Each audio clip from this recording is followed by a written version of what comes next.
Hey, it's Amy Wengerd, and I am in Logan, Ohio today. So, checking out Hocking Hills, a beautiful cabin, looking into some possibilities for Airbnbs and some different things that we could possibly do with this for ourselves and for clients. So, look, get to know your state. This was a 2.5 hour drive for us, and it's beautiful down here. So, anywho, besides cabins and Airbnbs and investments and all that fun stuff, couple things that I get asked fairly frequently. How long does it take to close on a house? It's a great question, and yet it can vary a little bit. Rule of thumb, approximately 30 days. Now, are there exceptions to that rule? Of course there are. There are always exceptions to the rule. Here's a case in point. Just this week, we had a client get a mortgage for a property, get an offer accepted on a house. They closed 6 days later. Not typical, not typical at all. But we got the appraisal done quickly with the bank. Any inspections were completed. Title work was done, and we closed that baby 6 days later. So again, not typical.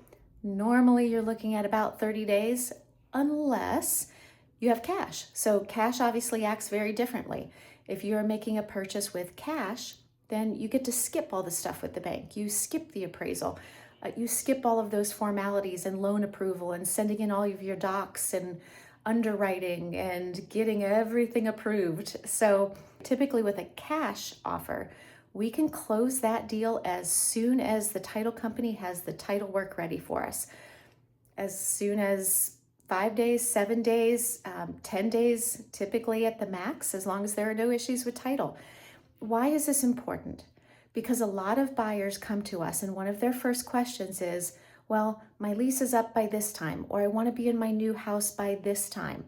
Okay, well, we have to then know what that timing looks like for you. So, for example, if you want to be in a house by April 1st, okay, then we need to find you a house at the latest by March 1st, and hopefully that house is vacant so that in 30 days later on April 1st, you can take possession.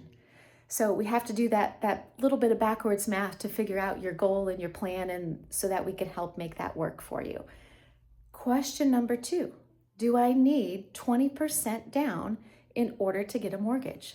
Absolutely not. No way. Of course, most people know that if you are a veteran, you can use your VA benefits, and that is 0% down, which is fantastic. There are tons of grant programs out there. FHA is 3.5% down. If you have good credit, you can get a conventional loan with a great rate for 5% down. So a lot of times people, for example, maybe they're buying a $300,000 house. Rather than put $60,000 down, they're only going to put maybe 10% down, which is 30. They're going to take the other 30, maybe invest it into some other things, or keep that $30,000 for updates and things that they're going to need to do to the new house. So no way do you need 20% in order to buy a house. In fact, yesterday, talked to a client who just closed on his new house, roughly $400,000. He got a check back for $3,700. So look, we have great local lenders here that can sit with you for free, no obligation, go over all of your loan options with you, make sure you fully understand everything, and get you into the best loan program available. So Airbnb, Hocking Hills, 20% down, nope, you don't need it. And look, apparently we can close in 6 days. So give us a call. We would love to help.